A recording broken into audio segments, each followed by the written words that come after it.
नमस्कार। स्वागत है एक बार फिर से आपका रंगरेजी में रचना यदुवंशी के साथ। आज मैं जो कहानी आपके लिए लेके आई हूँ उसकी बहुत लंबी भूमिका मैं आपको नहीं बताऊंगी। बस इतना मैं बताना चाहूँगी कि ये कहानी 100% सत्य है। इसका हर अक्षर हर शब्द सच है। और ख़ास बात इस कहानी की यह है कि लेखक के तौर पे मैंने इसमें कोई भी इजाफा अपनी तरफ से इमेजिनेशन के तौर पे या कुछ स्पाइसेस डाल के कभी कभी कथानक को थोड़ा सा और रोचक बनाने के लिए जो लेखक करते हैं या मैं करती हूँ वो मैंने नहीं किया है। ये मूल रूप में जो मैंने देखा था और जो मैंने महसूस किया था उस किरदार और उस कहानी के माध्यम से वो मैंने शब्दों में एज इट इज़ उतार दिया है। जितना मेरे दिल को छुआ था उतना आपके दिल को भी छुएगा, ये मेरा यकीन है। और इसी यकीन के साथ मैं आपको सुना रही हूँ, आप सुनिए। कहानी का शीर्षक है शर्त लगाओगे जीत नहीं पाओगे।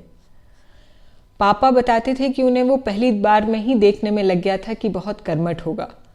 मैं आज भी जब कभी किसी जिम की मशीनों से तराशे गए बाइसेप्स और असाधारण प्लैंक होल्ड और कोर एक्सरसाइज करने के बाद एहतियात से निकाले गए 6 पैक एब्स बनाए किसी नौजवान को देखती हूँ तो मुझे बरबस वही याद आ जाता है। विद्याराम नाम था उसका। सांवले रंग और लगभग 5 फीट 4 इंच का विद्याराम जबरदस्त मजबूत कदकाठी का मालिक था। पेशे से मजदूर पर मिजाज से कर्मयोगी विद्याराम का वो वाक्य पापा को भा गया था कि मुझे ले चलिए साहब, सबसे तगड़ा काम देना, क्योंकि जब तक पसीना ना आए शाम को दिहाड़ी लेना मुझे अच्छा नहीं लगता।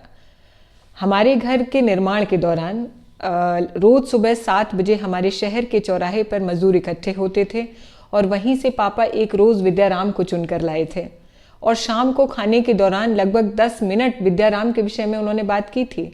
बिना पसीना बहाए दिहाड़ी का आनंद न ले पाने वाला विद्याराम अब हमारे निर्माणाधीन घर के लगभग स्थायी राज मजदूर टोली का एक हिस्सा बन गया था।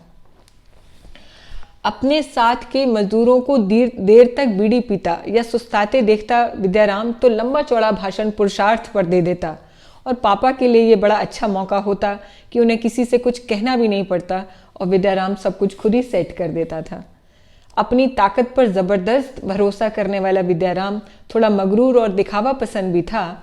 मुझे आज भी याद है कि साथी मजदूरों को अपने से ज़्यादा वजन मतलब ईंटें या सीमेंट के तसले उठाकर दूसरी या तीसरी मंजिल तक ले जाने की चुनौती अक्सर ही विद्याराम देता था और शर्त के रूप में 10 रुपए या 100 ग्राम बर्फी जीतना उसके बाएं हाथ का खेल था। मुझे याद है वो शाम जब पापा ने उसकी लंबी अनुपस्थिति पर चिंता जताते हुए माँ से कहा था, कोई दिक्कत हो गई है लगता विद्याराम के साथ, वरना वो घर पर बैठने वालों में से नहीं है। 7 महीने लगातार हमारे घर निर्माण में सहयोग करने वाला विद्याराम यानी पापा का फेवरेट वर्कर पिछले 20 दिन से मजदूर चौक नहीं आया था। उस समय मोबाइल फ़ोन न होने के कारण विद्याराम के न आने का कारण पता नहीं चल पाया और जैसा कि होता है कि किसी को लंबे वक्त तक याद नहीं रखा जाता, अगर कुछ व्यक्तित्व विशेष बातें हों तो गाहे बगाहे चर्चा ज़रूर होती है और वही बीच बीच में विद्याराम की होती थी। और वो दिन भी मेरे जहन में ताज़ा है कि जब मैं स्कूल से लौटने के बाद बनता घर देखने जाने के शौक के चलते प्लॉट पर ही मौजूद थी और विद्याराम आया था। कसी गठन और चमकती त्वचा का स्वामी विद्याराम कैसा मरियल और क्लांत हो गया था। चेहरे का वो तेज जिस पर वो सरसों का तेल चुपड़ कर विद्याराम वॉर्निश की तरह चमका के रखता था, सूखी पड़ी झाइयों में कहीं खो सा गया था। काली पतली शॉल लपेटे विद्याराम माँ को उकड़ू बैठकर बता रहा था कि कितना बीमार हो गया वो पिछले 20 दिनों में। मेरा बाल मन अंदर से भावुक हो रहा था जब विद्याराम बार बार अपनी बाईं बाजू से अपने आंसू पोंछता। माँ के वो शब्द कि तुम बहुत बहादुर हो विद्याराम, ठीक हो जाओगे, रो नहीं, मेरे जहन में खलबली मचा गए और मैं रोक नहीं पाई खुद उनसे ये पूछने से कि क्या हुआ विद्याराम भैया को। माँ ने उसे सहज करने के लिए कहा कि कुछ नहीं, बस थोड़ा सा कमज़ोर हो गया है विद्याराम बीमारी से। तब तक विद्याराम ने अपनी काली शॉल से अपना बायां हाथ निकालकर दाहिने कंधे की शॉल हटाते हुए बोला, बिटिया फालिज मार गई है भैया को। उसका पैरालिसिस दाएं कंधे से लेकर दाहिनी कमर तक हुआ था। गनीमत यह थी कि दाहिने पैर में पूरा असर नहीं था, हल्का ही इम्पैक्ट आया था, लिहाजा चलने में पूरी तरह अशक्त नहीं हुआ था विद्याराम। लंगड़ा कर चलता था औपचारिक सहानुभूति के शब्द कैसे दिए जाते हैं मुझे पता नहीं था। आप ठीक हो जाओगे भैया, इतना ही कह पाई थी मैं। या तो उसे वो चुनौती हारे हुए साथियों की नज़र लगी थी, या ईश्वर ने ही इस बार उसे चुनौती देकर कि जैसे कहा था कि शर्त लगाओगे। पर विद्याराम हार मानने वालों में से कहाँ था। अगली ही शाम डिनर पर पापा ने बताया कि विद्याराम ने काम करना शुरू कर दिया है।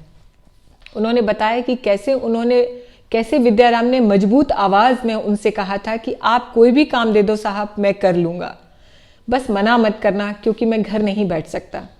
पापा ये तो जानते थे कि विद्याराम अपनी लगभग आधी हो गई ताकत से भी जी जान लगाकर काम करेगा और उसका घर चल जाएगा, लेकिन उन्हें यह अंदाज़ा नहीं था कि विद्याराम का एक अलग ही एजेंडा था इस बार मजदूरी करने का।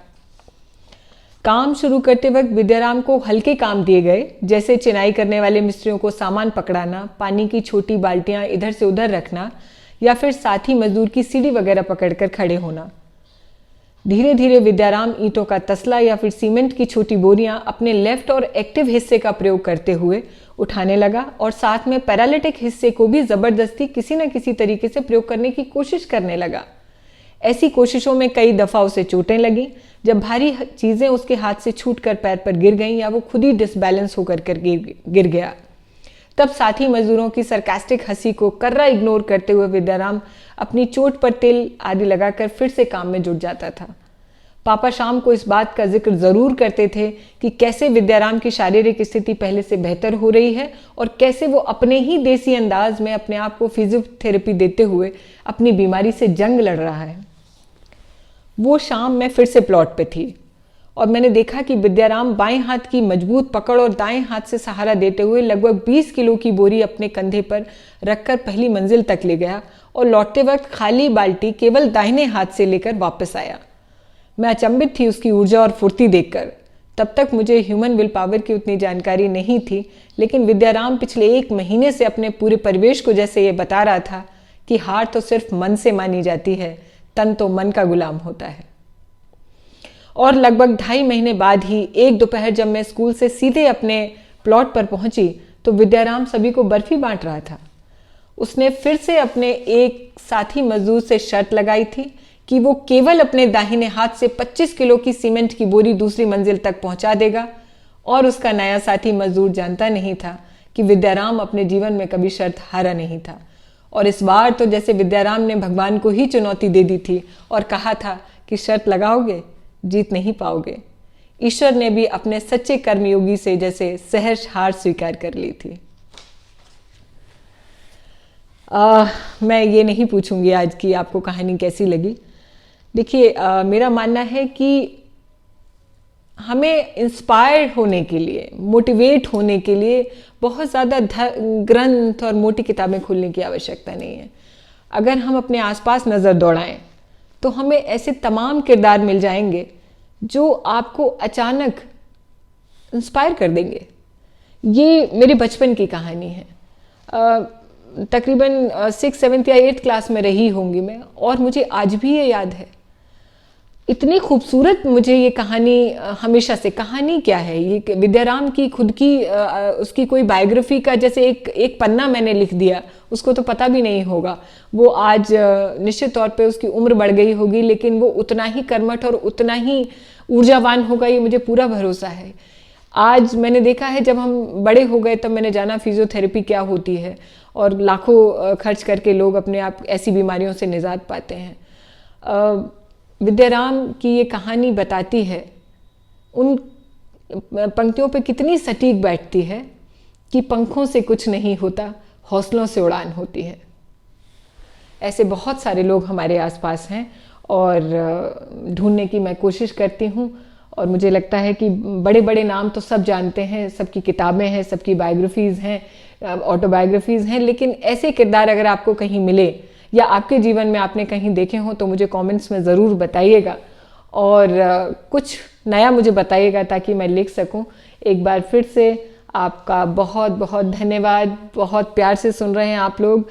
और फिर वही सिग्नेचर लाइंस जो कि कहनी होती हैं कि यूट्यूबर को कि मुझे सुने, फिर लाइक करें, फिर सब्सक्राइब करें अगर नहीं किया है, और शेयर करें आगे, ज़्यादा से ज़्यादा लोगों तक मेरी कहानियाँ और मेरे किस्से पहुँचाएँ। नमस्कार।